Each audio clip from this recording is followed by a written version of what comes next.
سے اعمال کی طرف آگے بڑھنا چاہیے۔ اب آئیے وہ کیا اعمال ہیں جن اعمال کے کرنے سے اللہ رب العزت کی یہ مخلوق نازل ہوتی ہے، اترتی ہے، آتی ہے، گواہ بنتی ہے، دیکھتی ہے، لکھتی ہے اور رب العزت کو جا کر رپورٹ پیش کر دیتی ہے کہ تیرے بندوں کو فلاں فلاں ہم نے پایا۔ حالانکہ اللہ تعالیٰ کو کسی چیز کی ضرورت نہیں ہے، اللہ تعالیٰ مکمل طور سے جانتا ہے کہ ان کے بندے کیا کرتے ہیں اور کب کرتے ہیں، پھر بھی اللہ رب العزت نے چونکہ انہیں ہم پر گواہ بنا دیا ہے، یہ آ کر اللہ کو رپورٹ دیتے ہیں۔ تو آئیے چند اعمال، میں یقیناً آج پورے وہ اعمال نہیں رکھ سکوں گا جن اعمال کے وجہ سے یا بدولت فرشتے اترتے ہیں، لیکن انشاءاللہ ان میں سے کچھ اعمال ضرور رکھوں گا، اور جو اعمال میں نے خاص چنے ہیں یہ وہ اعمال ہے جو کرنے میں کوئی بہت محال نہیں ہے، مطلب بہت خطرناک والے اعمال نہیں رکھ رہا ہوں کہ فرشتے فلاں کے لیے آ جائیں گے۔ یہ وہ اعمال ہے بہت چھوٹے ہیں، چھوٹے سے مراد ہماری مشقت کے اعتبار سے، اللہ کے نزدیک بہت بڑے اس لیے تو فرشتے اتر رہے ہیں، لیکن ہماری مشقت اور تکلیف کے اعتبار سے بہت چھوٹے ہیں، لیکن اللہ کے بعد بہت درجہ رکھتے ہیں۔ تبھی تو اللہ رب العزت ان کم مشقت والے اعمال پر فرشتوں کو نازل کر دیتا ہے۔ تو میں نے چن کے چند اعمال آپ کے سامنے رکھوں گا، لیکن یقیناً یہ پورے اعمال نہیں ہیں، ان اعمالوں میں سے کچھ اعمال ہیں جن عمل کے کرنے سے، جن عملوں کے اور نیک عمل کے کرنے سے فرشتے اترتے ہیں، گواہ بنتے ہیں، دیکھتے ہیں، جو کہ برکت کا، رحمت کا، اللہ کی رضا کا اور انشاءاللہ عزیز سفارش کا ذریعہ بھی بنیں گے روز قیامت۔ ٹھیک ہے، برکت آئیں گی، رحمت آئیں گی، سفارش کریں گے۔ ٹھیک ہے، تو بہرحال آئیے وہ چند اعمال ہم دیکھتے ہیں۔ سب سے پہلا عمل جس عمل کے کرنے سے فرشتے نازل ہوتے ہیں، فرشتے آ جاتے ہیں، وہ عمل کیا ہے؟ ٹھیک، تو سب سے پہلا عمل یہ ہے جس کے کرنے سے انشاءاللہ عزیز فرشتے نازل ہوتے ہیں، وہ ہے کہ باوضو سونے سے فرشتے نازل ہوتے ہیں۔ سونے کو انسان جا رہا ہے، کیسے سونا ہے؟ وضو کے ساتھ سونا ہے، بہت مشقت کا کام نہیں، سوائے کسی کے پاس اگر پانی نہ ہو تو، ٹھیک، ورنہ کوئی مشقت کا کام نہیں۔ انسان نے وضو کیا، اور آج کل تو الحمدللہ میں سمجھتا ہوں ہیٹر کے ساتھ ساتھ کولر بھی ہوتے ہیں حمام کے اندر، کی ٹھنڈا پانی بھی ہو اگر گرمی زیادہ ہو تو، اور گرم پانی بھی ہو اگر سردی زیادہ ہو تو مشقت کم ہوتی ہے، لیکن ہو سکتا ہے کبھی مشقت ہو یا پانی نہ ملے، تو انسان اگر وضو کر کے سوتا ہے اور اگر اس حدیث کے عمل کے مطابق کہ اس سے تو فرشتے نازل ہوتے ہیں، تو پھر میں سمجھتا ہوں یہ بہت ہی جو ہے نیکی کا اور برکت کا باعث بنتے ہیں، چونکہ فرشتے ہر کسی کے لیے نہیں آتے۔ یہ بات یاد رکھ لیجیے، یہ بات بھی بہرحال یاد رکھ لیجیے، فرشتے ہر کسی کے لیے نہیں اترتے ہیں، جن سے رب راضی ہوتا ہے، آیت ہم دیکھ چکے، جن سے رب راضی ہوتا ہے انہی کے لیے اترتے ہیں۔ تو لہٰذا باوضو ہو کر جو شخص سوتا ہے فرشتے اس کے لیے اترتے ہیں اور نازل ہوتے ہیں۔ صحیح الجامع کی روایت ہے، نبی اکرم صلی اللہ علیہ وسلم نے فرمایا، عبداللہ بن عباس رضی اللہ عنہما اس کے راوی فرماتے اور کہتے ہیں اللہ کے رسول صلی اللہ علیہ وسلم نے فرمایا اور کہا، ان جسموں کو پاک کرو، ان جسموں کو پاک کرو، صاف کرو، دھو، اس کا معنی ہے پاک کرو، اللہ تعالیٰ تمہیں پاکیزگی عطا فرمائیں گا۔ اگر جسموں کو پاک کرو گے تو اللہ پاکیزگی اعمال کے اعتبار سے، سوچ اور وچار کے اعتبار سے بھی انشاءاللہ عطا فرمائیں گا۔ تو اسلام میں پاکیزگی بڑی اہم چیز ہے، اور جب میں پاکیزگی کی بات کر رہا ہوں تو اپنے گھر کے حد تک کی پاکیزگی کی بات نہیں ہو رہی ہے، پاکیزگی اپنے جسم کی، پاکیزگی جہاں ہم رہتے ہیں اس کی، پاکیزگی ہمارے محلوں کی، پاکیزگی جو ہمارے شہروں کی، اور پاکیزگی ہمارے ملکوں کی۔ ظاہر ہونا چاہیے کہ ہاں یہ مسلمان ہیں اور یہ ایک پاک باز قوم ہے، اس لیے کہ ان کا دین انہیں ہر چیز میں صاف ستھرائی کا حکم دیتا ہے، اور اسلام اتنا پاکیزہ دین ہے، میں آپ کو کیا بتاؤں کہ نبی اکرم صلی اللہ علیہ وسلم جب کھانے کے لیے جاتے تو آپ ہاتھ کو دھویا کرتے، ہاتھ کو دھویا کرتے، مطلب کھانے سے پہلے ہاتھ دھونا یہ اتنا اہم عمل ہے۔ یہ میں اس لیے آپ کو رکھ رہا ہوں کہ دنیا کے اندر یونیسیف کی طرف سے یا ورلڈ ہیلتھ آرگنائز ہو کی طرف سے ایک دن دنیا بھر میں منایا جاتا ہے ہینڈ واشنگ ڈے، تاکہ لوگ عادی ہو ہاتھ دھوئے، چونکہ اکثر لوگ بغیر ہاتھ دھوئے کے کھانا کھاتے ہیں، اور اکثر بیماریوں کی وجہ سائنسی اعتبار سے بغیر ہاتھ دھوئے کے کھانا کھانا ہے۔ تو ایک دن ہے پورا سال میں منایا جاتا ہے، صرف ہاتھ دھونا سکھایا جاتا ہے اس دن۔ ہمارے دین نے تو سکھا دیا کہ ہمارے ربی تو 5 وقت وضو کے علاوہ، غسل کے علاوہ، کھانے سے پہلے ہاتھ دھوتے، اور صفائی پاکیزگی کا تو یہ معاملہ ہے۔ تو ان جسموں کو پاک کرو، اللہ تمہیں پاکیزگی عطا کرے۔ جو بندہ بھی طہارت کی حالت میں سوئے، یقیناً ایک فرشتہ اس کے ساتھ رات بسر کرتا ہے۔ جو انسان وضو کے ساتھ، طہارت کے ساتھ سوئے تو اس کے لیے ایک فرشتہ رات بھر ساتھ بسر کرتا ہے۔ جب بھی وہ شخص رات کی کسی وقت کروٹ لیتا ہے، ادھر سے ادھر یا ادھر سے ادھر ہوتا ہے، تو فرشتہ کہتا ہے اے اللہ اپنے بندے کو اس کو معاف فرما دے، یقیناً یہ وضو کر کے سویا تھا۔ سبحان اللہ. وضو کر کے سویا, رات میں کروٹ لے رہا ہے, آرام اس کو مل رہا ہے, ایک فرشتہ تعینات ہے, رات بھر دیکھ رہا ہے. جب بھی اس نے کروٹ بدلی وہ اللہ سے دعا کرتا ہے, اللہ اس کی مغفرت کر دے, اس کو بخش دے. وجہ یہ وضو کر کے سویا تھا, تیرا پاکیزہ بندہ ہے. دیکھیے کتنی بڑی بات ہے, صرف وضو کر کے. اور یہ وضو کر کے سونا یاد رکھیے اس حالت میں بھی ہے کہ اگر آپ کو غسل نہ بھی ہو تو, اس لیے کہ وضو ایک مستقل عبادت ہے. غسل ہونا نہیں ہونا ایک دوسری چیز ہے. حالانکہ غسل اگر نہ ہو تو وضو سے آپ عبادت نہیں کر سکتے, لیکن وضو خود عبادت ہے. نبی اکرم صلی اللہ علیہ وسلم جنابت کی حالت میں ہوتے, جنوبی ہوتے, لیکن آپ جب اپنے بیویوں سے ملتے تو سونے سے پہلے آپ نے فرمایا اگر غسل نہ کر سکے تو وضو کر لیا کرو. اس لیے کہ جنوبی مطلب جو آدمی جنابت کی حالت میں ہوتا, بیوی سے ہم بستری کیا ہوتا ہے, فرشتے اس سے دور بھاگتے ہیں, لیکن وضو کرنے سے نزدیک آ جاتے ہیں. تو وضو کر کے آپ سوتے ہیں, وضو مستقل عبادت ہے. تو وضو کا معمول رکھیے, وضو سے سویا کیجئے. غسل ہو نہ ہو, عورتیں ناپاکی کر, لیکن وضو کر کے سوئے. حدیث میں وضو کرنے والے کی فضیلت ہے. انسان جنابت کی حالت میں وضو کر کے سوئے, اس لیے کہ وضو کرنے والے کی کروٹ کروٹ پر فرشتہ کھڑا ہے, انتظار کر رہا ہے. کروٹ لی, وہ دعا کر رہا ہے. فائدہ تو ہمارا ہم نہیں لے رہے ہیں, اور ایک فرشتہ ہمارے لیے مغفرت کی دعا کر رہا ہے. تو یہ مخلوق اللہ کی بڑی پاکیزہ مخلوق ہے. اگر یہ دعا کرتے ہیں تو یہ عمل کوئی معمولی اللہ کے نزدیک نہیں ہے, بڑا اہم عمل ہے. وضو کا عادت بنا لیجئے, دن ہو رات ہو, وضو ٹوٹے کہ دوسرا وضو کر لینا, وضو ٹوٹے کہ دوسرا وضو, ایک عادت بنا لیجئے تاکہ انشاءاللہ جس موت بھی آیا تو وضو کی حالت میں انسان چلے جائے دنیا سے. تو بڑی اہم چیز یاد رکھیے. تو وضو کا معاملہ رکھیے. اور ان لوگوں کے لیے اس میں بہت بدبختی کی علامت ہے جو طہارت سے دن میں بھی نہیں رہتے تو رات میں کیا وضو کر کے سوئیں گے.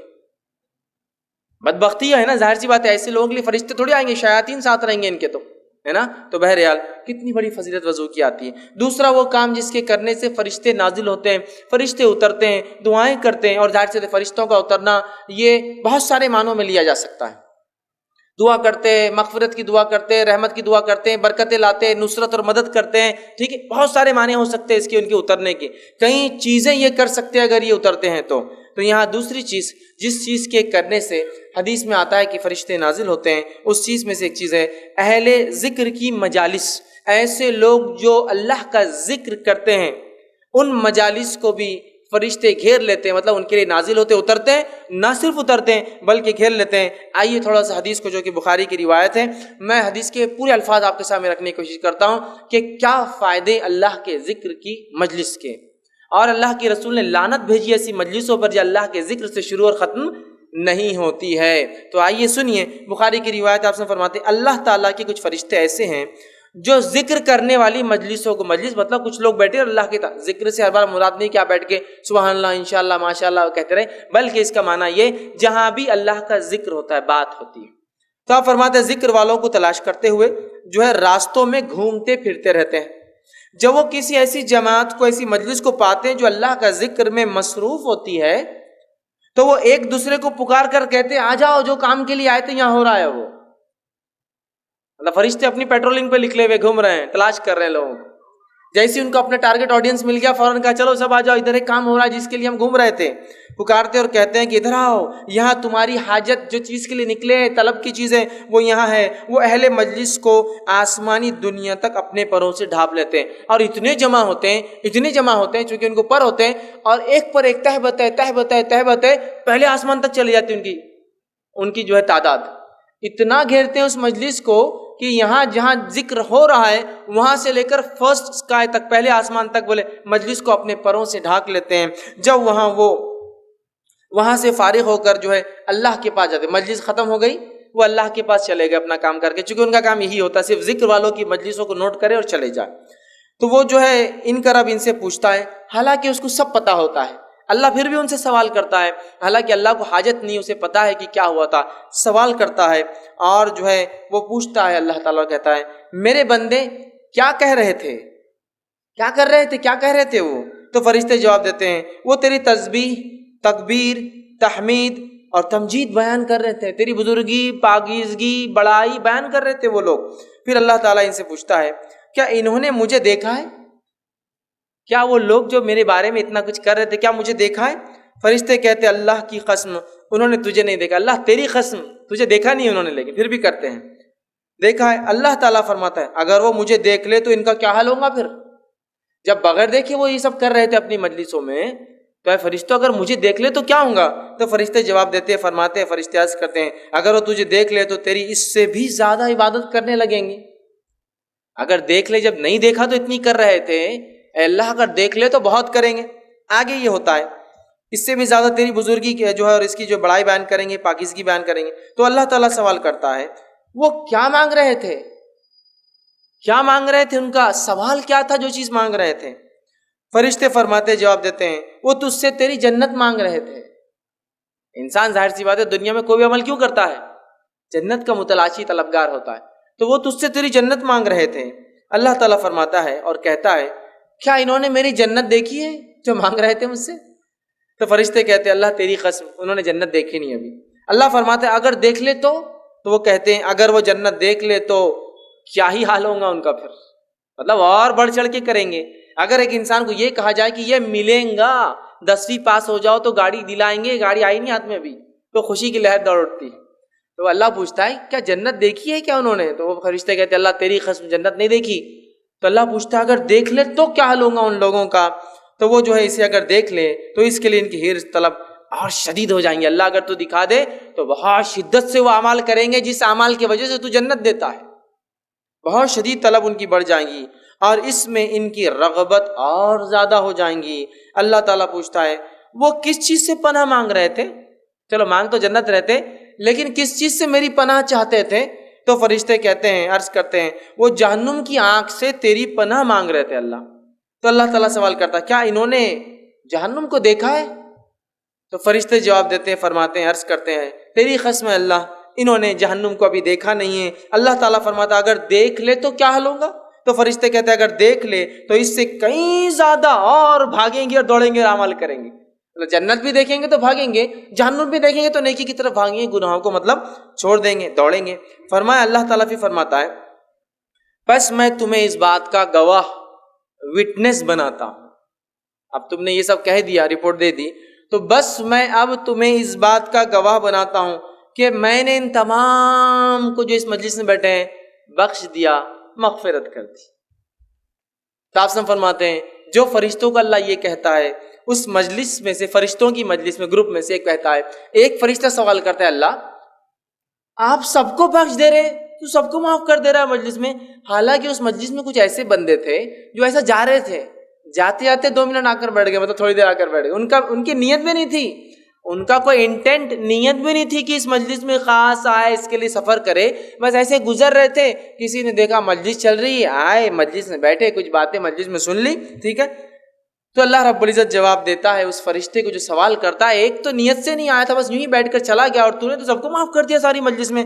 تو اللہ تعالیٰ جواب دیتا ہے اور فرماتا ہے یہ اللہ کو یاد کرنے والے ہم نشین ہیں کہ ان کے ساتھ بیٹھنے والے بھی محروم نہیں رہتے ہیں۔ اللہ کی مجلس، اس کا ذکر، اس کی بات اتنی اہم ہے کہ اللہ رب العزت فرماتا ہے ان میں خالی چلتے ہوئے بغیر نیت کے بیٹھنے والا بھی محروم نہیں رہتا ہے۔ اس لیے علماء لکھتے ہیں اچھے لوگوں کی صحبت بڑی اہم چیز ہے۔ یہاں اچھے اور نیک لوگ جمع تھے، جس میں ایک انسان یوں ہی چلتے چلتے آ کر بیٹھ گیا تو اپنی مغفرت کروا کر نکل گیا وہاں سے۔ نیک لوگوں کی صحبت معمولی چیز نہیں ہے، ہمیں چاہیے کہ ہم نیک لوگوں کی صحبت اختیار کریں، اس لیے کہ صحبت بہت اثر انداز چیز ہوتی ہے۔ بہرحال تو اللہ کے ذکر کرنے والی مجلسوں کو فرشتے گھیر لیتے، نازل ہوتے۔ تیسری چیز، قرآن پڑھتے وقت جو ہے سکینت لے کر فرشتے اترتے ہیں۔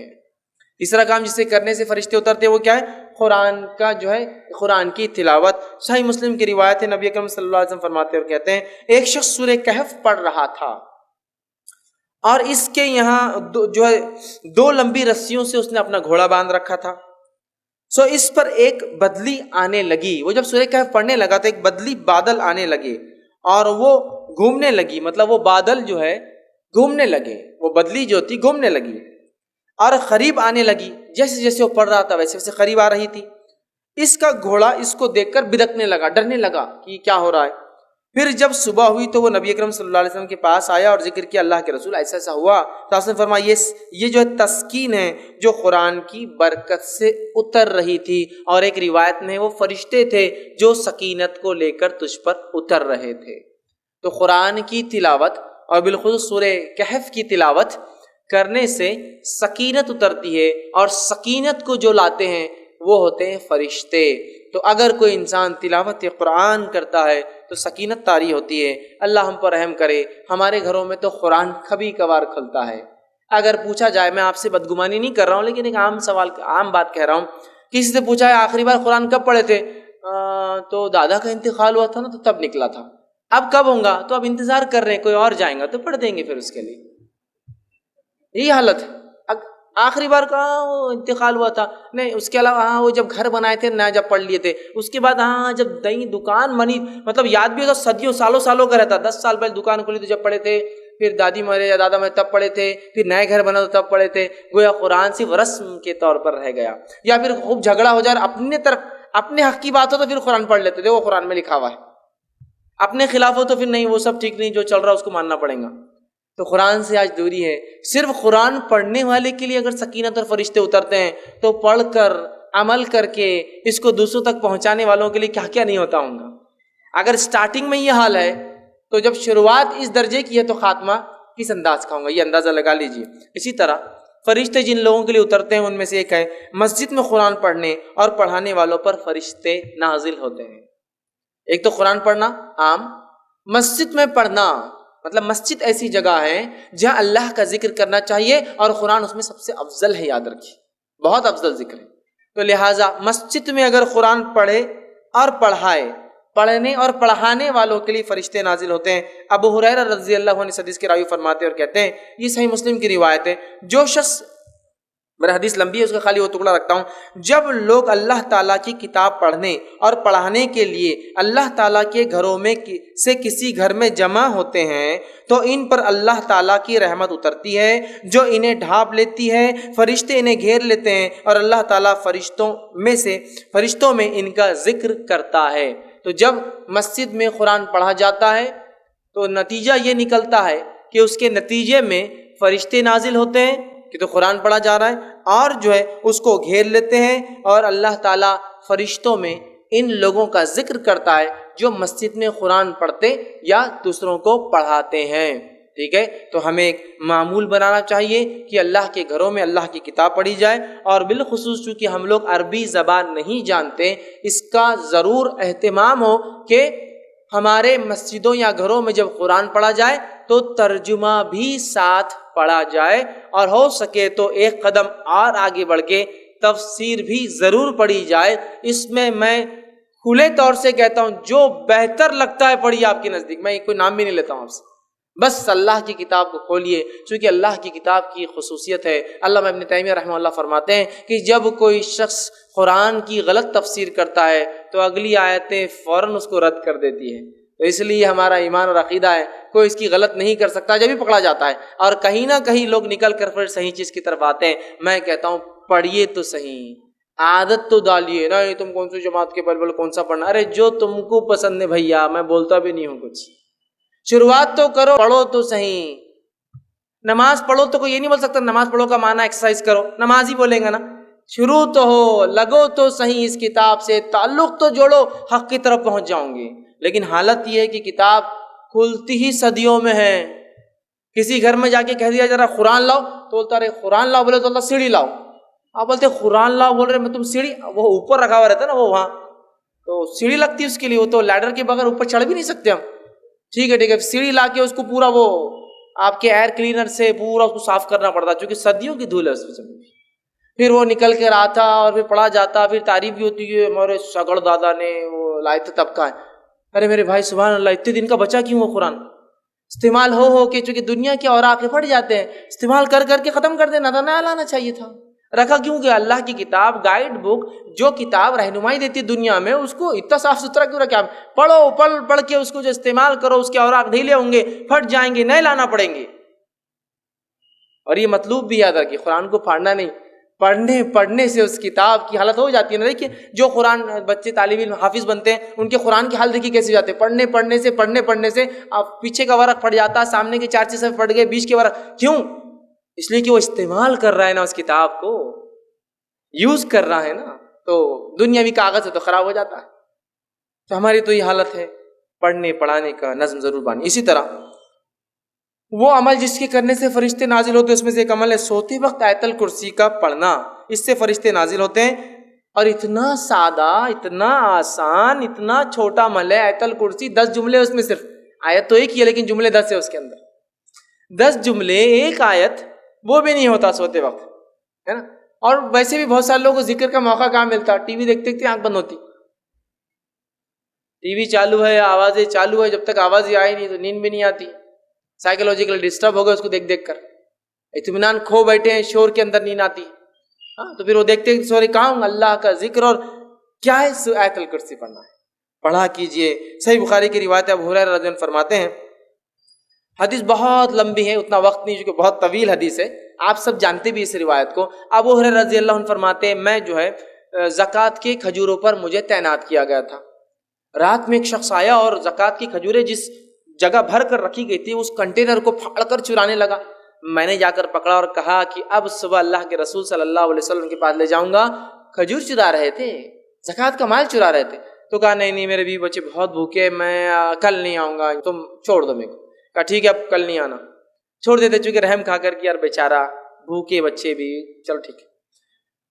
صبح اٹھتے ہیں فجر میں، کہتے اللہ کے رسول کر رہا تھا، ایک آدمی آیا تھا کھجور چرا رہا تھا. پھر آپ نے کہا کیا ہوا؟ تو کہا وہ بولا بیوی بچے بھوکے تو میں نے لے جانے دیا. تو کہا ابو ہریرہ آج پھر آئیں گا وہ؟ کہ اللہ کے رسول، اس نے تو کہا لیکن کہ نہیں آئیں گا، لیکن کہا آج آئیں گا. ابو ہریرہ رضی اللہ عنہ فرماتے اب تو میں مستعد تھا، چونکہ آپ نے بول دیے تھے اب آئیں گا تو بس شور آنے ہی والا ہے. میں کھڑا تھا اور آیا وہ، پھر چرا رہا تھا. پھر میں نے پکڑا، کہا آج تو گیا، اب تو لے جاؤں گا آپ سب کے سامنے اور صبح ذلیل کروں گا، چوری کر رہا تھا. تو کہا نہیں میرے بھی بچے بھوکے تھے، میں پریشان تھا، اب کل نہیں آؤں گا، یہ وعدہ رہا. کہا ٹھیک ہے چلے جا، رحم کھا لیا. تیسرے دن پھر یہ ہوا، دوسرے دن آپ کے پاس فجر میں ملے، آپ سے فرمایا کیا ہوا رات؟ تو کہا اللہ کے رسول صلی اللہ علیہ وسلم آپ نے کہا تھا وہ آیا اور میں بالکل تعینات تھا، پھر کہاں ہے؟ تو کہا میں نے چھوڑ دیا رحم کھا کر. کیوں؟ تو بولے وہ اس کے بیوی بچے بھوکے تھے، پھر میرے سے بڑی آہو بکا کرنے لگا، گزارش ہے چھوڑ دیا. کہا ابو ہریرہ آج پھر آئیں گا. کہا آج پھر تو کہاں آ جانے والا؟ تو ابو ہریرہ فرماتے ہیں میں نے سوچ لیا کہ آج تو اس کو نہیں چھوڑوں گا، گیا آج ہی. تیسرے دن پھر آیا، پکڑا، کہا آج کوئی ریکویسٹ نہیں، کوئی گزارش نہیں، کوئی بات نہیں چلنے والی، 2 دن سے تم آ رہے ہو. تیسرے دن آیا، کہا اب نہیں. تو کہا آج چھوڑ دو، اب نہیں آؤں گا. میں ایک بات تمہیں ایک کلمہ سکھا دیتا ہوں، اگر اس کلمے کو پڑھ لو تو فرشتہ ایک آسمان سے نازل ہوتا ہے جو رات بھر فجر تک تمہاری حفاظت کرتا ہے اور شیاطین تم سے دور بھاگ جاتے ہیں. کہا کیا ہے؟ تو کہا سوتے وقت جو ہے آیت الکرسی پڑھ لینا. صبح ہوئی، فجر کی نماز پڑھی، نبی اکرم صلی اللہ علیہ وسلم ملاقات ہوئی. کہا ابو ہریرہ تمہارے قیدی کا کیا ہوا، آیا تھا؟ تو کہا آج بھی آیا تھا. کہا کہاں ہے؟ تو کہا میں نے آج بھی چھوڑ دیا اس کو. تو کہا کیوں؟ تو کہا اس نے ایک کلمہ مجھے سکھا دیا جس کلمے کے بارے میں اس نے یہ کہا کہ اس کو پڑھنے سے رات بھر ایک فرشتہ اترتا ہے، نازل ہو کے حفاظت کرتا ہے، میں نے چھوڑ دیا. تو کہا ابو ہریرہ یہ بات اس نے سچ کہی ہے، اور تم جانتے وہ کون تھا؟ تو کہا اللہ اور اس کے رسول زیادہ جانتے، مجھے تو نہیں پتا. کہا وہ شیطان تھا، وہ ہمیشہ جھوٹ بولتا ہے لیکن یہ بات اس نے سچی بولی ہے، یہ بات یہ سچ بولا اس نے، باقی وہ جھوٹا ہے، بہت بڑا شیطان تھا. تو دیکھیے آپ، شیطان دور ہو جاتا ہے آیت الکرسی پڑھنے سے، فرشتہ رات بھر حفاظت کرتا ہے. اب لوگ پریشان ہیں حفاظت کے لیے، مال کی، دولت کی، ہے نا، بہت ساری چیزوں کی. آیت الکرسی پڑھیے، بہت سیدھے اور سادے اصول دیے گئے. میں سمجھتا ہوں فرشتوں کی سیکیورٹی اور ان کا نازل ہونا اس سے بڑی کوئی سیکیورٹی نہیں ہو سکتی ہے. سمجھ رہے آپ؟ ان کا آ جانا، کسی کے لیے تعینات ہو جانا، اس سے بڑا کچھ نہیں ہو سکتا. لیکن اب مسئلہ یہ ہم لوگوں کا کہ بات سمجھ میں نہیں آتی. اب ایک سین تصور کیجئے کہ سمجھ لیجئے ایک شخص آپ کے سامنے آ رہا ہے اور اس کے پیچھے 2 پولیس والے چلتے ہوئے آ رہے ہیں. ملنے کی ہمت کرتے آپ؟ بہت بھاری آدمی دیکھ رہا، وہ پولیس ساتھ چل رہی نا اس کو تو کوئی ہاتھ بھی نہیں لگا سکتا، کیوں؟ پولیس والے ساتھ رہتے اس کے، سادے پولیس والے. اب پولیس والے جن کے پاس بندوقیں لگی ہوئی ہو، اس کا تو مقام بڑھ گیا نا، اور اسٹین گنس ہو اور بڑھ گیا، AK-47 لے کے اس کے پیچھے جا رہے اور بڑھ گیا. پولیس سے ہٹ کر ٹوپی صرف بدل جائے، ٹوپی کے بدلے کالا کپڑا ہو تو ہر بہت خطرناک آدمی دکھ رہا ہے. تو اتنی بڑی سیکورٹی، ٹوپی نہیں سر پہ، وہ سر پہ کفن باندھا ہوا آدمی اس کے ساتھ گھوم رہا. کمانڈوز جو ہوتے ہیں وہ کفن باندھے ہوئے نا، ان کا یہ مقصد ہے کہ اب جان بھی جائے تو کوئی مسئلہ نہیں. ارے ٹوپی نہیں تو مطلب بہت بڑا آدمی دکھ رہا ہے، سمجھ نا، اندازہ ہوتا ہے. اب اندازہ لگائیے فرشتہ کھڑا ہے آپ کے لیے رات بھر. اللہ تعالیٰ کی ایک مخلوق جس کی طاقت، حیت، کیفیت، توانائی ایسی ہے کہ یہ روایت میں آتا ہے کہ ایک فرشتہ جو خبر میں قرآن جو نہیں پڑھتا تھا اس کو جو سزا دینے پر متعین رہیں گا، وہ ایک گز لوہے کا اٹھائیں گا سلاخ اور اٹھا کے دب ماریں گا ایک آدمی پہ جس نے قرآن نہیں پڑھا تھا دنیا میں خبر میں، اتنے زور سے وہ آدمی چلائیں گا اور اس کا سر ریزہ ریزہ بن کے ہوا میں اڑ جائیں گا کہ تمام مخلوق زمین و آسمان کی سوا جن اور انس کو چھوڑ کر اس کی چیخ کو سنیں گی۔ تو آپ نے کہا کہ وہ فرشتے کے بارے میں معلوم ہے تم کو، وہ گز جو مارتا ہے وہ گز کا ویٹ کیا ہے؟ صحابہ نے کہا نہیں ہم کو نہیں پتا کیسے مارتا ہوں گا ویٹ۔ تو کہا وہ ایک گز اگر اٹھا کر دنیا کے سب سے بڑے پہاڑ پر ماری جائے تو پہاڑ کو پاؤڈر میں تبدیل کر دیں گا وہ ذرات میں، اتنا ویٹڈ اور اتنا خطرناک وہ پنچ ہوتا ہے، ٹھیک ہے؟ وہ پڑے گا گز، اور اس گز کو پہلے سے لے کر آخری انسان اور پہلے سے لے کر آخری جن سب بھی مل جائے تو اس کو ہلا بھی نہیں سکتے جگہ سے، اتنا ہیوی گز صرف ایک فرشتہ اٹھاتا ہے۔ طاقت بتا رہا ہوں میں ان کی کتنی ہوتی ہے۔ فرشتے سارے انسان اور جن بھی مل جائے تو وہ گز کو موو نہیں کر سکتے جگہ سے، جو وہ اٹھا کر ماریں گا اس کو قیامت تک۔ قرآن نہیں پڑھنے والے کا میں نے اس لیے کہا نا، دنیا میں بیڑا غرق، خبر میں بیڑا غرق، آخرت میں بیڑا غرق۔ اور بہت سارے لوگوں قرآن سے بڑی عجیب دشمنی پال رکھی ہے انہوں نے، ایسی عجیب دشمنی کہ قرآن پڑھنے کے بولے کاٹے کھڑے جاتے ان کی آنکھ پہ، اور شیطان کے بدلے اعوذ باللہ من الشیطان نہیں پڑھے تو یہ بھاگ جاتا نکل کے۔ بھاگنا تو شیطان چاہیے نا، اعوذ باللہ، یہ بھاگ جاتا نکل کے، نوکو قرآن پڑھے تو گمراہ ہو جاتے باہر۔ ارے بھائی قرآن کی نہ، قرآن پڑھنے سے گمراہ ہو جاتے، دیکھو تو کتنے لوگ گمراہ ہو گئے قرآن پڑھ کے، انہوں کیسی باتیں کر رہے ہیں، انہوں کیسی کر رہے ہیں، اب انہیں کچھ پڑھے نہیں، اللہ کچھ پوچھنے والا نہیں اپنے سے، حالات ہی ہے اپنی، ہم پڑھتے نہیں، اللہ پوچھے گا بھی نہیں ہم سے، اللہ رحم کرے۔ یہاں دیکھیے آیت الکرسی پڑھ رہے ایک فرشتہ تعینات، حفاظت سیکورٹی کے لیے، اس سے بڑی کیا بات ہو سکتی ہے؟ آئیے وہ عمل جس کے کرنے سے فرشتے نازل میں، ایک عمل یہ ہے، ایک عمل یہ ہے کہ ایک بابرکت رات ہوتی ہے، اس رات میں فرشتے نازل ہوتے ہیں، اور وہ رات کو کہا جاتا ہے شب قدر، لیلۃ القدر، جو کہ آج بھی ہو سکتی ہے۔ 21 گزر چکی وہ بھی ہو سکتی تھی، اور آنے والی اور 3 راتیں باقی وہ بھی ہو سکتی ہے، 25، 27 اور 29 بھی ہو سکتی ہے۔ تو شب قدر میں فرشتے اترتے ہیں، جس کی گواہی اللہ رب العزت نے اپنی کتاب کے اندر سورہ قدر سورہ نمبر 97 آیت جو ہے اس پورے سورے کو آپ پڑھیے، اللہ نے فرمایا اِنَّا أَنزَلْنَاهُ فِي لَيْلَةِ الْقَدْرِ، ہم نے قرآن کو لیلۃ القدر میں نازل کیا۔ وَمَا أَدْرَاكَ مَا لَيْلَةُ الْقَدْرِ، اور اے مسلمانوں کیا چیز ہے جو تمہیں سمجھائے لیلۃ القدر کیا ہے؟ لیلۃ القدر خیر من الف شہر، بس تمہاری عقلوں کو اتنی بات تو ضرور سمجھ میں آ جائیں گے، اور اتنا کافی ہے تمہاری سمجھ کے لیے، 1000 مہینوں سے افضل یہ رات ہے۔ تنزل الملائکۃ والروح، اور اترتے ہیں اس رات فرشتے اور جبرائیل، یاد رکھیے، اور جبرائیل علیہ السلام کا ایک نام کیا ہے معلوم آپ کو؟ روح۔ جبرائیل علیہ السلام کا ایک نام یاد رکھیے، وہ روح ہے، یاد رکھیے، نہیں تو آپ بولیں گے تنزل الملائکۃ والروح، اور ایک صاحب ایک بار تفسیر کرنے لگے، اترتے ہیں اس رات فرشتے اور بڈھے اور بڑوں کی روحیں، ملائکہ الگ ہے نا اور روح الگ ہے، تو پھر صحیح بات ہے نا۔ تو یاد رکھیے یہاں روح سے مراد جبرائیل علیہ السلام ہے، روح الامین بھی ان کا ایک نام ہے، جبرائیل بھی ان کا ایک نام ہے، جبریل بھی ان کا ایک نام ہے، ٹھیک ہے؟ تو روح بھی انہیں کہا جاتا ہے، روح الامین بھی کہا جاتا ہے، 4 نام ان کے قرآن میں آتے ہیں، جبرائیل، جبریل، روح الامین اور روح۔ تو اترتے ہیں اس رات جبرائیل، سردار فرشتوں کے وہ، اور ساتھ میں پورے لے کر، اور جو ہے وہ رات اتنے فرشتے اترتے ہیں کہ مسند احمد کی روایت میں آپ سے فرماتے اس مبارک رات قدر کے اندر فرشتے اتنے نازل ہوتے ہیں جیسے دنیا میں کنکر اتنے نازل ہوتے ہیں۔ اور جو علماء لکھتے ہیں اس کی تفسیر میں کہ شب قدر کو قدر اسی لیے کہا جاتا ہے، اتنے زیادہ فرشتے اترتے ہیں کہ قدم رکھنے کو فرشتوں کو جگہ نہیں ہوتی۔ اب اس رات کو بھی کیسے مناتے اور کیا حال ہے ہمارا، مجھے زیادہ بولنے کی ضرورت نہیں ہے۔ پہلے تو 5 میں سے 1 ہے، تو اپنے لیے تو 1 ہی فکس ہے پہلے سے۔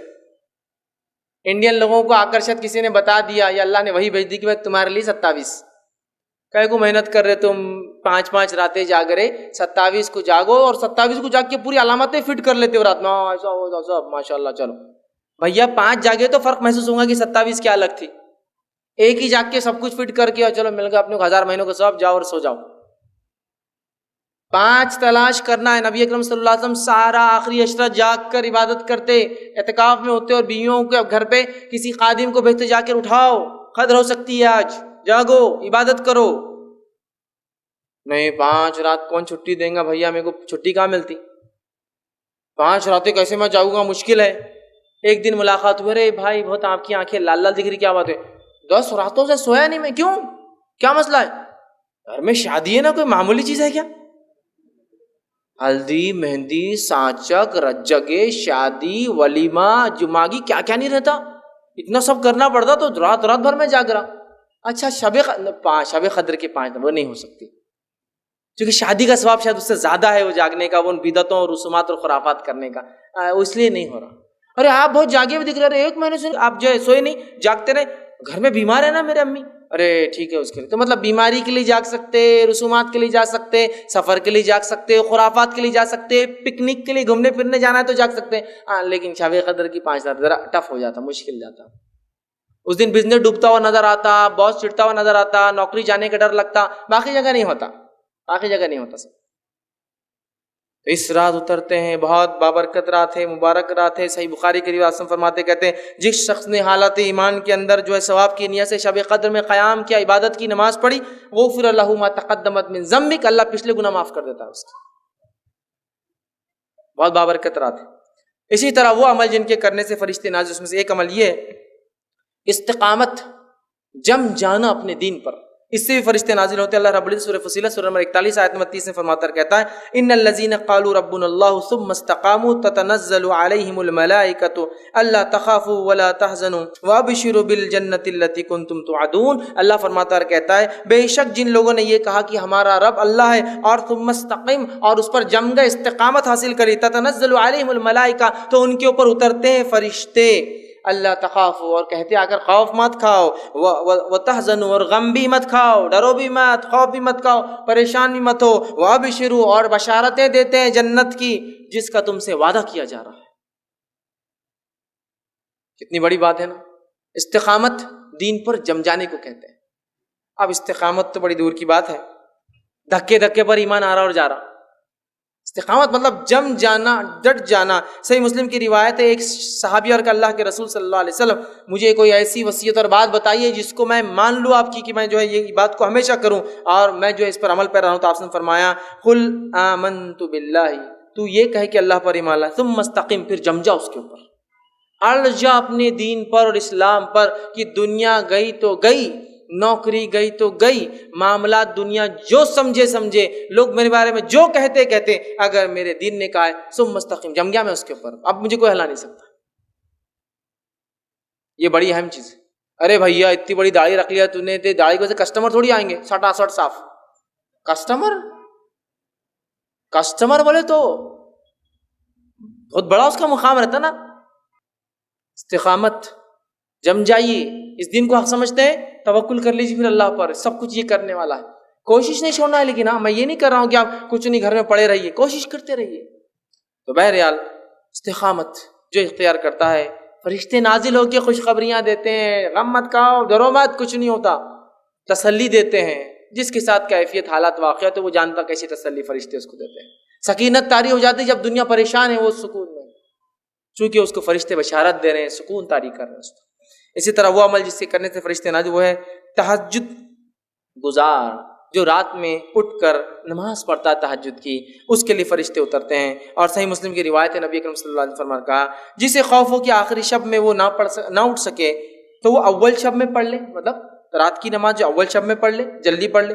اور جسے آرزو ہو کہ آخر شب میں اٹھے تو یہ تو افضل ہے، تو آخر شب میں اٹھ کر تہجد کی نماز پڑھے، اس لیے کہ آخر شب کی نماز ایسی ہے کہ اس میں فرشتے نازل ہوتے ہیں اور وہ افضل ہے.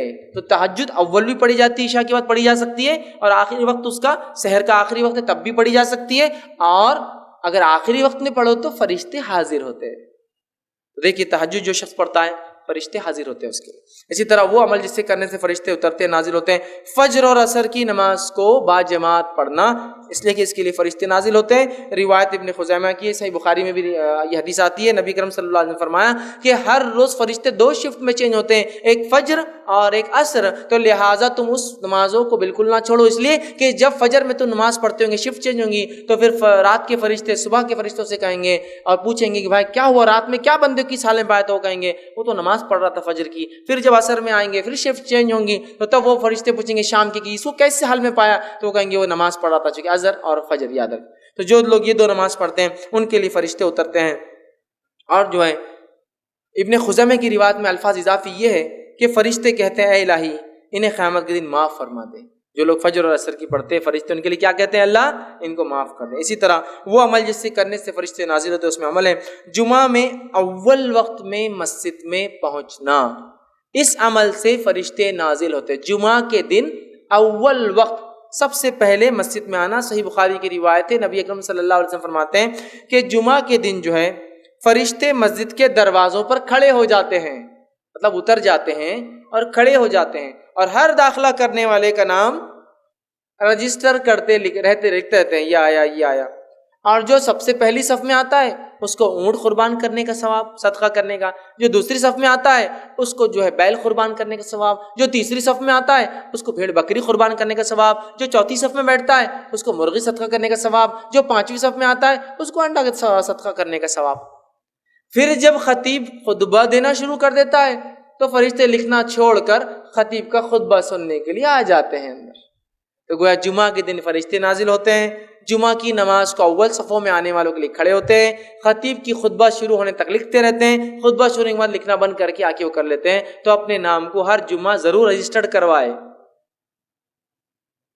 ہے نا، بولتے ہیں نا اپنا نام ضرور لکھوائے یا آفس میں ضرور اندراج کروائے، برتھ سرٹیفکیٹ ڈیتھ سرٹیفکیٹ ضرور بنائے۔ تو میں کہوں ہر جمعہ ضرور جلدی آ کے نام اندراج کروائے۔ اسی لیے حدیث میں نا 3 جمعہ کوئی نہ آئے تو اللہ اس کے دل پہ مہر لگا دیتا ہے کہ 3 جمعہ تک رجسٹریشن ہی نہیں ہونا اس کا مسجد کے اندر۔ فرشتے لکھتے ہیں، نوٹ کر رہے ہیں۔ تو جمعہ میں آنا ہے اور خطبہ شروع ہونے سے پہلے ہمارے پاس بہت سارے لوگ مسجد کے سامنے بھی آگے تو پیچھے بڑھ جاتے ہیں، بولتے ہیں ابھی خطبہ ختم ہوگا نا جب وہ پڑھیں گے تو تب بھاگتے ہوئے آگے پیچھے کھڑے جانے کا، اپنے کو بہت لمبا خطبہ دیتے یار، بہت وہ ہوتا، میرے کو جمتا نہیں، میرے کو فلاں ہوتا۔ خطبہ خطیب نے شروع کیا ممبر پہ، فرشتوں نے نام لکھنا بند کر دیا ادھر کی۔ اسی طرح وہ عمل جس سے کرنے سے فرشتے اترتے وہ یہ جنگل میں بیابان میں جب اکیلے ہو کوئی نہ ہو تو کیا کرے؟ اذان دے، اقامت دے اور نماز پڑھے۔ تو ایسے لوگوں کے لیے فرشتے نازل ہوتے ہیں۔ سنی حدیث کے الفاظ، ترغیب و ترہیب کی روایت ہے، ٹھیک ہے، طبرانی کے اندر یہ روایت آتی ہے۔ سلمان جو ہے فارسی رضی اللہ عنہ کے راوی فرماتے ہیں، کہتے ہیں جب کوئی شخص جنگل میں ہو اور نماز کا وقت ہو جائے تو اسے چاہیے کہ وضو کر لے، اگر پانی نہ ہو تو تیمم کر لے، پھر اقامت کہہ کر نماز پڑھے۔ تو اس کے جو ہے دونوں جانب فرشتے جو ہے کھڑے ہو جاتے ہیں، اور جب وہ نماز اذان دے کر اقامت دینے کے بعد پڑھے تو اس کے پیچھے فرشتوں کے لشکر جو ہے دونوں کنارے آ کر کھڑے ہو جاتے ہیں، اور اتنے زیادہ ہوتے ہیں کہ جدھر تک نظر جائے ادھر تک آ کے صف بنا کر کھڑے ہو جاتے ہیں، نماز پڑھتے ہیں۔ اور جب وہ رکوع کرتا ہے تو وہ رکوع کرتے ہیں، جب یہ سجدہ کرتا ہے تو وہ بھی سجدہ کرتا ہے۔ جنگل بیابان میں اذان دے کر اقامت دے کر نماز پڑھے۔ اور یہ بات بھی یاد رکھیے، جب آپ جنگل بیابان میں نہ بھی ہو، نماز آپ کی چھوٹ جائے، مسجد میں آپ پڑھے تو اقامت ضرور دے، چونکہ اقامت کے بعد جو نماز پڑھ جائے ثواب زیادہ ملتا ہے اس کا۔ اذان تو ہو گئی لیکن آپ لیٹ ہو گئے، تو جب آپ خود کی بھی نماز اگر اکیلے بھی پڑھے تو اقامت دیں گے۔ حدیث میں کیا ہے؟ اکیلا ہے، اذان بھی دے، اقامت بھی دے۔ اور اگر اقامت دے کر نماز پڑھتا ہے تو فرشتے 2 کھڑے ہوتے ہیں پیچھے، اذان دے کر اقامت دے کر نماز پڑھتا ہے تو پیچھے بھی کھڑے ہو کر جتنی نظر وہاں تک کھڑے ہو جاتے ہیں۔ اور وہ رکوع کرتا ہے تو فرشتے بھی رکوع کرتے ہیں، وہ کھڑا ہوتا ہے تو فرشتے بھی کھڑے، اور وہ سجدہ کرتا ہے تو فرشتے بھی سجدے کرتے ہیں۔ کتنی بڑی بات ہے نا، کتنی بڑی بات ہے۔ اکیلے بھی نماز پڑھنا ہے انسان کو، جنگل میں بھی ہو تو پڑھنا ہے، چاند پر بھی ہو تو پڑھنا ہے، زمین کے اندر ہے پڑھنا ہے، پانی کے اندر پڑھنا ہے، نماز پڑھنا ہے۔ مسئلہ یہ کہ سب کچھ سہولت ملنے کے بعد بھی ہم نہیں پڑھتے۔ یہ فائدہ تو وہی اٹھائیں گا نا جو عادی ہے، جس کو عادت ہے نماز کی، تو بیابان میں بولیں گے بھائی بے چینی ہو رہی، نماز کے بغیر نہیں رہ سکتا، ٹھیک ہے۔ فرشتے اور اسی طرح جو ہے اپنے غیر موجود بھائی کے لیے دعا کرنا، اس کے لیے فرشتے اترتے ہیں اور آمین اس کے لیے دعا کرتے ہیں۔ آپ سب فرماتے ہیں، صحیح مسلم کی روایت ہے، مسلمان شخص کی اپنے غیر موجود بھائی کے لیے دعا قبول کی جاتی ہے، اور آپ سب فرماتے ہیں ایک فرشتہ اترتا ہے جو مقرر ہوتا ہے، جب یہ آدمی اس کے غائبانے میں دعا کرتا ہے تو وہ فرشتہ اس دعا کو سنتا ہے اور اللہ سے ایک دعا کرتا ہے، اے اللہ جو اس نے اس بھائی کے لیے مانگا تو اس کے لیے وہ چیز دے دے۔ سبحان اللہ، دوسرے کے لیے دعا کرو، اپنے لیے دعا فرشتے سے قبول کرواؤ یا کرواؤ۔ میں دعا کر رہا ہوں اپنے بھائی کے لیے اور میرے لیے فرشتہ دعا کر رہا ہے، اللہ جو اس نے اس کے لیے مانگا تو اس کو دے دے، جو اس نے اس کے لیے مانگا تو اس کو دے۔ اے اللہ میرا یہ بھائی بڑا غریب دکھ رہا ہے، اس کے حالات کو درست کر دے۔ فرشتہ بولتا ہے اللہ اس کے حالت کو درست کر دے، اس کے مالی حالت کو درست کر دے۔ اے اللہ وہ بڑا بیمار انسان دکھ رہا ہے، غائبانہ، لیکن یہ بولنے والا نہیں کہ میں نے تمہارے لیے دعا کیا، غائبانہ خاموشی۔ بولنا نہیں ہے. اور میں کہتا ہوں نا دعاؤں کا ایسا معمول بنا لے اپنا، ایسا معمول بنا لے، فری ہوتی ہیں، بس الفاظ نکالنا ہے منہ سے، الفاظ اس کو بھی نہیں ہوتا. دعاؤں کا تو بڑا مسئلہ ہے بھیا، کہاں دعائیں کرتے ہیں ہم. اور اگر کوئی دعائیں دے تو ویسے بولتے ہیں اتنے بڈھے ہو گئے تم، پورے داڑھی میں بال ابھی بھی کالے اور دعائیں دے رہے تم ہم کو، شرم آ رہی تمہاری دعاؤں کو سن سن کے ہم کو. دعاؤں کا چلن نہیں ہے نا، چلن ہی نہیں ہے. اور ہمارے پاس ہندوستان میں تو وہ حال ہے دعاؤں کا کہ کوئی دعائیں دے دے، اور دعا دینے کو لوگ ڈرتے بھی ہیں کہ جو دعا دیے تو بڈھے ہو جاتے، اور یہاں بڈھا تو کوئی ہوتا نہیں، سب جوان مرتے ہیں ہمارے پاس. کون بڈھا کہ بڈھے دکھتے ہیں کیا آپ کو آج؟ کہاں دکھتے ہیں؟ 90 سال ہے لیکن بالوں سے تو پتہ نہیں چلتا کہ 90 سال کے. ابھی تو میں جوان ہوں، غذا وزا مار کے بالکل بہترین. بڈھا ہوا ہی نہیں بیچارہ، دعائیں کیسے دیں گے؟ ایک مرتبہ ایک صاحب تھے، انہوں نے ایک شخص کو دعائیں دی. جب دعائیں دی تو بھاگ گیا. میں نے کہا تمہیں وہ آدمی دعائیں دے رہا تم بھاگ گئے؟ تو نہیں، بولے اتنا سا بچہ دعا دے رہا ہے، میں کوئی شرم آ رہی تھی سننے کو. دعاؤں کے چلن نہیں، عام کر دیجئے دعاؤں کو، عادی ہو جائیے دعاؤں کو. اگر دعاؤں کا معمول دیکھنا ہے تو اب عرب کو دیکھیے. بات ہے اس کی کہ میں آیا ہوں یہ کام کے لیے، اس سے پہلے 10 دعائیں اور جاتے وقت 10 دعائیں اور کام تھا اس کو، خالی میں یہ کام کے لیے آیا ہوں. جو لوگ گلف کنٹریز میں گئے ہوں گے آپ دیکھیے، ہوا بھرانے کے لیے آپ کہیں جائیے، وہ 2-4 دعائیں دیں گا. جو بھرنے والا اگر ہوں گا تو جاتے وقت 2-4 دعائیں اور کام کیا تھا، ہوا بھرو بولنا ہے آپ کو سب. اس کو عادی ہے وہ دعاؤں دینے کی. عادی بن جائیے تبھی تو نکلیں گی نا غائبانہ اپنے بھائی کے لیے دعا. جب سامنے نکلیں گی تو پیچھے بھی نکلیں گی. عادت بنائیے دعائیں دینے کی، خوب دعائیں دیجیے. عربی ضروری نہیں، آپ اردو میں بولو نا، اللہ اچھا رکھو، اللہ سے، یہ تو بول سکتے ہیں نا. چلو عربی نہیں آتی تو یہ تو بول سکتے ہیں نا، کیا مسئلہ؟ اتنے الفاظ نہیں، وہ بھی گھستی زبان ہماری بولنے کے لیے. غائبانہ دعا کی فضیلت تو آپ دیکھیے، آپ اس کے لیے اور فرشتہ آپ کے لیے، کتنی بڑی بات ہے. دعاؤں کا معمول، ہر جگہ دعاؤں کا معمول بنا لیجیے، عادی بنا لیجیے. تو دعائیں نکالیے. ایمبولینس جا رہی ہے ایک سامنے سے، کوئی نہ کوئی ہے خطرے میں ہے، اے اللہ اس کو شفا اور صحت دے، ورنہ چل گیا تو کیا کریں گے؟ ایمرجنسی میں دکھ رہا نا، ایمبولینس میں جا رہا، نکلنا چاہیے دعا دل سے. غائبانہ دعا ہوں گی اس کے لیے، آپ نہیں پتا کون ہے بیچارہ. تو دعاؤں کے عادی ہوں گے تو جب ایمبولینس دعا نکلیں گی. دعائیں کا مسئلہ ہے نا بڑا. دعائیں دیجیے، کثرت سے دیجیے، غائبانہ دیجیے، فائدہ اٹھائیے. فرشتہ اترتا ہے، سنتا ہے، آمین کہتا ہے، اور اللہ سے کہتا ہے اللہ اس کو وہ دے جو اس نے اپنے بھائی کے لیے مانگا. بہت بڑی بات ہے، یاد رکھیے بہت بڑی بات ہے فرشتوں کا ہمارے لیے دعا کرنا.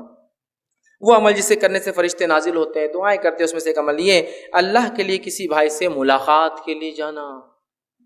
اللہ کے لیے کسی بھائی سے ملاقات کے لیے جانا. صحیح مسلم کی روایت ہے، آپ صلی اللہ علیہ وسلم فرماتے اور کہتے ہیں ایک آدمی دوسری بستی کی طرف جانے لگا اپنے ایک دینی بھائی سے، مسلمان بھائی سے ملنے کے لیے.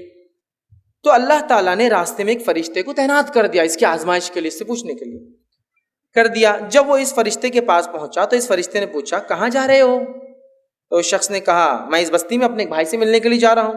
فرشتے نے پوچھا کیا تو نے اس پر کوئی احسان کیا ہے جس کی وجہ سے تو وہاں جا رہا ہے؟ جیسا کچھ لینا ہے اس سے، کوئی احسان، پیسے دیا ہوا ہے تو ادھار واپس لینے جا رہا ہے، کچھ کرنے، احسان کیا ہے؟ تو اس پر کوئی احسان کیا ہے جسے تو بڑھانا چاہتا ہے یا لینا چاہتا ہے؟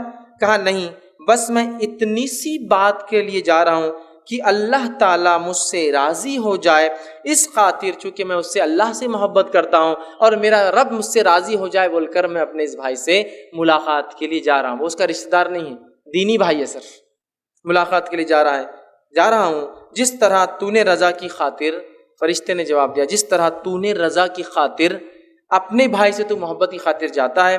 تو وہ فرشتہ دعا دیتا ہے اور کہتا ہے کہ محبت کی ہے اس لیے تو جا رہا ہے اپنے بھائی سے، اللہ تعالیٰ بھی تجھ سے محبت فرماتا ہے، تجھ سے محبت کرتا ہے. فرشتہ نازل ہوا کس شخص کے لیے؟ جو اپنے بھائی سے صرف اللہ کے لیے ملنے جا رہا تھا، ہے نا. تو یہ بھی معمول بنائیے، اپنے دوست، رشتہ دار، احباب، رشتہ دار تو اور زیادہ حقدار ہے، لیکن ایسے لوگ جو دینی اعتبار سے ہے ملاقات کیجیے ان سے جا کر. یہ بڑا افضل عمل ہے.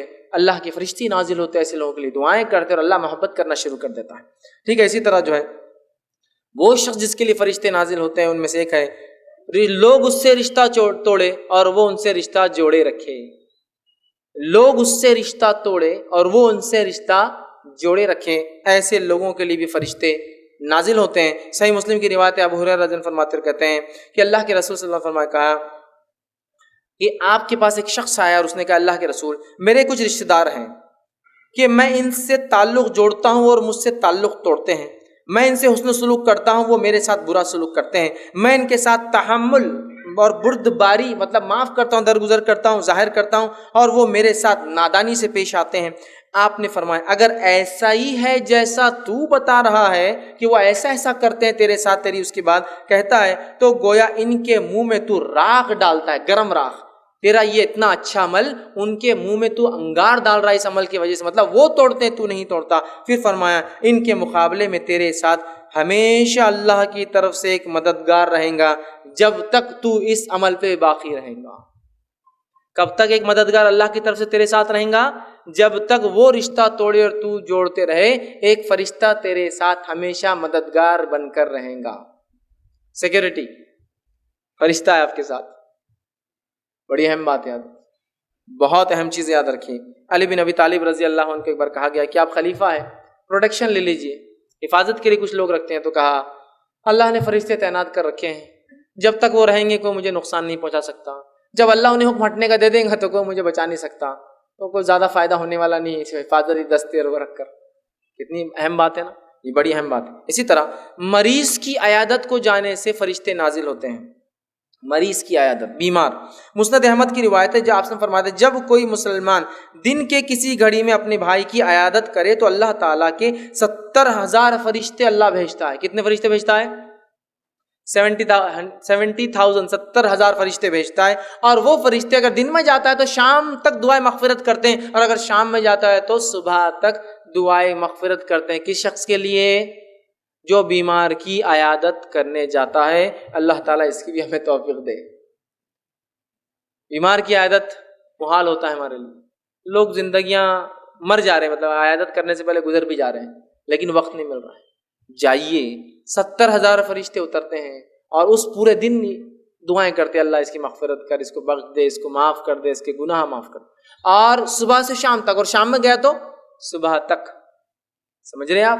اور کچھ صحابہ کو تو یہ معمول تھا، اگر شام ہونے لگتی، مطلب ابھی دن کا آخری وقت ہوتا، تو عیادت کو نہیں جاتے، بولتے رک جاؤ، شام ہونے کے بعد جائیں گے تاکہ صبح تک مغفرت کی دعا کریں گے نا فرشتے۔ تھوڑا ٹائم باقی ہے، اب سمجھ لیجیے مغرب نہیں ہوئی، مغرب سے 15 منٹ ہے، تب سورج غروب ہوگا، دن بدل جائے گا نا شام، تو رک جاتے تھے کہ کیوں؟ کہ تو دن بھر کا ہے نا، رات کریں گا تو رات بھر، مغرب کی بات کریں گا تو فجر تک، اور فجر کی بات کریں گا تو مغرب تک، تو رک جاتے تھے تھوڑا سا، اور پھر شام ڈھلنے کے بعد جاتے تاکہ رات بھر فرشتے دعا کریں۔ 70,000 فرشتوں کی دعا چاہیے، آسان عمل ہے، مریضوں کی عیادت کریں۔ لوگ اپنے دین کی دعوت و تبلیغ اس کام کے ذریعے کر رہے ہیں، یہ بڑا اہم عمل ہے، چھوٹا سا عمل ہے، بڑا اہم عمل ہے۔ اس لیے کہ جب بیمار انسان ہوتا ہے نا، وہ کسی کی بھی کوئی بھی بات میں آ جاتا ہے، بیمار کو آپ کہیں یہ کر لی وہ کر لیتا، یہاں خرچ کیجئے کر لیتا، یہ دے دیجئے دے دیتا، وہ کھا لو کھا لیتا، چونکہ اس کو شفا چاہیے، اس کو بیماری سے نجات چاہیے نا۔ ایسے موقع پر اگر حق والے لوگ نہیں جائیں گے تو پھر کون جاتے؟ باطل چلے جاتے، کچھ بھی سنا دیتے، کوئی بھی طریقہ بتا دیتے ہیں، پھر آپ بولتے ارے وہ ایسا کر رہا ہے وہ غلط ہے، تو بھائی آپ جا کے بتاؤ نا۔ بیماری ایک موقع ایسا ہوتا ہے، لوگ سنتے ہیں، جانا چاہیے، یاد رکھیے، ٹھیک ہے۔ اسی طرح جو وہ عمل جس سے کرنے سے فرشتے نازل ہوتے وہ یہ، ایک شخص تھے جو بہت نیک و سعادت مند تھے، ان کے جنازے میں جو ہے فرشتے شامل ہوئے، بہت نیک انسان تھے، اور جو ہے یہ روایت جو ہے سنن ابو داؤد کی ہے، لیکن حدیث کے اندر وہ کون صحابی تھے ان کا کوئی تفصیلات و تذکرہ نہیں آتا ہے، لیکن ایک نیک انسان تھے۔ نبی اکرم صلی اللہ علیہ وسلم کے جنازے میں پیدل چلنے لگے، صحابہ نے کہا اللہ کے رسول سواری پہ چلیے نا، آپ تھک جائیں گے۔ آپ نے کہا نہیں، پھر واپس آنے لگے تو پھر کہا اللہ کے رسول صلی اللہ علیہ وسلم سواری پہ چلیے نا، تھک جائیں گے۔ اس سے پتہ چلا بوڑھا انسان یا بیمار انسان سواری پر بھی قبرستان جا سکتا ہے۔ پھر جب آئے تو کہا اللہ کے رسول آپ نے آج ہماری سواری نہیں لی، ہم اتنا چاہ رہے تھے کہ آپ سواری پہ جانا سواری پہ جانا۔ تو آپ نے فرمایا کہ اس جنازے کے ساتھ فرشتے چل رہے تھے تو مجھے درست نہیں لگا کہ میں سواری پہ چلوں جبکہ فرشتے پیدل چل رہے تھے اس جنازے کے ساتھ۔ تو نیک لوگوں کے جنازے میں فرشتے بھی شامل ہوتے ہیں۔ نبی اکرم صلی اللہ علیہ وسلم، لیکن وہ کون صحابی تھے ان کی کوئی تفصیلات حدیث میں نہیں آتی، ٹھیک ہے۔ تو نیک لوگوں کے جنازے میں فرشتے بھی شامل ہوتے ہیں۔ اسی طرح جو ہے نبی اکرم صلی اللہ علیہ وسلم پہ درود بھیجنے سے بھی فرشتے نازل ہوتے ہیں۔ درود، اور خاص طور سے درود کب بھیجنا چاہیے؟ اور بالخصوص درود سے مراد درود ابراہیم، یہ سب سے افضل ہے۔ یہ جمعہ کے دن تو خاص کثرت سے بھیجنا چاہیے، زیادہ۔ اور درود کے اتنے فضائل ہیں، انشاءاللہ میں آگے فرشتے کس کے لیے دعا کرتے ہیں اور کس کے لیے بد دعا کرتے ہیں ایک اور عنوان آ رہا ہے، اس میں انشاءاللہ بات رکھوں گا، لیکن مختصر کہتا ہوں فرشتے دعا کرتے اور درود کے فضائل میں ایک بات یہ آتی ہے، ایک صحابی نے کہا اللہ کے رسول اگر میں اپنی دعاؤں میں اگر 1/3 مطلب 1/4 درود پڑھوں تو 25%، میری دعا کا 25% صرف درود، تو کیا چل جائیں گا؟ تو آپ نے کہا کم ہے، تو کہا 35% اگر درود پڑھوں اور باقی میری دعا ہو، تو کہا زیادہ کرے تو بہتر ہے، تو کہا کہ آدھے میں درود بھیجوں، مطلب آدھی دعائیں درود اور آدھی دعائیں اپنے لیے کروں، تو کہا ٹھیک ہے لیکن اور بڑا تو اچھا ہے، تو کیا کہا پورا میں صرف درود ہی بھیجوں، تو کہا تیرے لیے کفایت کر جائیں گے، چونکہ جو درود پڑھتا ہے اس کے اللہ مسائل حل کر دیتا ہے اور مصیبت سے نکال دیتا ہے، تو کہا میں آج کے بعد صرف درود ہی پڑھوں گا، اب دعا کرتا ہی نہیں ہوں گا۔ آپ سب نے کچھ نہیں کہا اور وہ چلے گئے نکل کر۔ اسی لیے آپ دیکھیے جب کوئی آدمی مصیبت میں پھنستا ہے، ہمارے پاس تو نہیں ہوتا لیکن عربوں کو دیکھیے آپ، مصیبت میں پھنسا کہ اللہم صلی علی محمد شروع کر درود پڑھنا، چونکہ درود دعا ہے، درود کی وجہ سے مصیبت حل ہو جاتی ہے، کیونکہ آپ سب نے اس صحابی کو بتایا اور یہ صحیح روایت ہے۔ بہت سے علماء کو آپ دیکھیے کوئی حوالہ نہیں ملا تو اللہم صلی علی محمد وعلی آل محمد شروع ہو جاتا درود پڑھنا، اس لیے کہ مسئلہ ہے نا، حوالہ نہیں مل رہا کہاں ہے، دعا کے بدلے درود۔ تو وہ صحابی نے کیا کہا، 1/4 1/3 آدھا پورا، تو آپ خاموش ہے نا، یہ نہیں کہا کہ نہیں پورے دعا بھی کر، کہا میں اب صرف درود ہی بھیجوں گا آپ پہ، تو کہا اللہ تیرے سب مسئلے حل کر دیں گے جہاں درود ہی بھیجتا ہے۔ بڑی بات ہے، درود پڑھنے والے کے لیے فرشتے بھی نازل ہوتے ہیں، اور حدیث کے اندر الفاظ اس طرح سے، طبرانی کی روایت ہے کہ جو ہے عقبہ بن عامر رضی اللہ عنہ فرماتے ہیں کہ نبی اکرم صلی اللہ علیہ وسلم نے کہا کہ جو شخص جو نبی اکرم صلی اللہ علیہ وسلم میں درود بھیجتا ہے تو وہ درود آپ تک پہنچا دیا جاتا ہے۔ یہ نسائی کی روایت ہے۔ ابو داؤد کی روایت میں الفاظ ہیں، اپنے گھروں کو قبرستان نہ بناؤ اور میری خبر کو جو ہے میلہ گاہ نہ بناؤ۔ پھر آگے فرمایا تم میرے اوپر درود پڑھو، بے شک تمہارا درود مجھے پہنچا دیا جاتا ہے چاہے تم جہاں بھی رہو۔ یہ کیسے ہوتا ہے؟ یہ غائب میں ہوتا ہے، اللہ بہتر جانتا ہے یہ معاملہ کیسے ہوتا ہے۔ اسی طرح وہ کام کرنے جس سے فرشتے نازل، اس میں سے ایک کام ہی ہے ذکر الہی، اور جو ہے تقوی اختیار کرنے والے پر فرشتے نازل ہوتے ہیں۔ حدیث کے الفاظ اس طرح سے ہیں جو کہ طبرانی کی روایت ہے، آپ نے فرماتے ہیں نہیں کوئی سوار علیحدہ ہوتا ہے اپنے سفر میں اللہ اور اس کے ذکر کے ساتھ مگر اس کا ساتھی فرشتہ ہوتا ہے، اور اسی طرح انہیں علیحدہ ہوتا ہے جو شاعر جو برے شعر یا بری باتیں کہتے ہیں مگر وہ شیطان کے ساتھ ہوتا ہے۔ تو ذکر الہی اور تقوی اختیار کرنے سے جو ہے ایسا مسافر جو ذکر الہی کرتا ہے اور تقوی اختیار کرتا ہے اس مسافر کے ساتھ ایک فرشتہ لگا ہوا ہوتا ہے۔ میں مسافر کہنا بھول گیا تھا پہلے، تقوی اختیار کرنے والا ذکر الہی کرنے والا مسافر، اس کے ساتھ ایک فرشتہ ہوتا ہے۔ کب تک؟ جب تک وہ سفر کرتا ہے۔ تو سفر میں اگر ہم تقوی اختیار کریں، ذکر الہی کریں تو فرشتہ ہمارے ساتھ ہوتا ہے۔ اسی طرح جو ہے دین کا علم طلب کرنے کے لیے جو لوگ کوشش کرتے ہیں ان کے لیے فرشتے نازل ہوتے ہیں۔ مسند احمد کی ابن ماجہ کی روایت ہے، نبی اکرم صلی اللہ علیہ وسلم فرمایا کہا جب بھی کوئی شخص اپنے گھر سے علم کی تلاش میں نکلتا ہے تو اس طالب علم کے لیے اس عمل سے خوش ہو کر فرشتے اپنے پر اس پر ڈھانک دیتے ہیں، مطلب فرشتے اترتے ہیں اور طالب علم کو گھیر لیتے ہیں پروں سے۔ تو ہمیں دین کا علم خوب حاصل کرنا چاہیے، یاد رکھیے، اس لیے کہ اس پہ علم حاصل کر کے ہم عمل کریں گے دوسروں تک پہنچائیں گے۔ اسی طرح جو ہے قیامت سے قریب مدینہ کی حفاظت کے لیے جو ہے اور مکہ کی حفاظت کے لیے فرشتے نازل ہوں گے، اور حدیث کے الفاظ اس طرح سے، بہت لمبی طویل حدیث ہے، اس میں آپ نے فرمایا قیامت سے قریب دجال مدینے میں داخل نہیں ہوگا۔ کیوں؟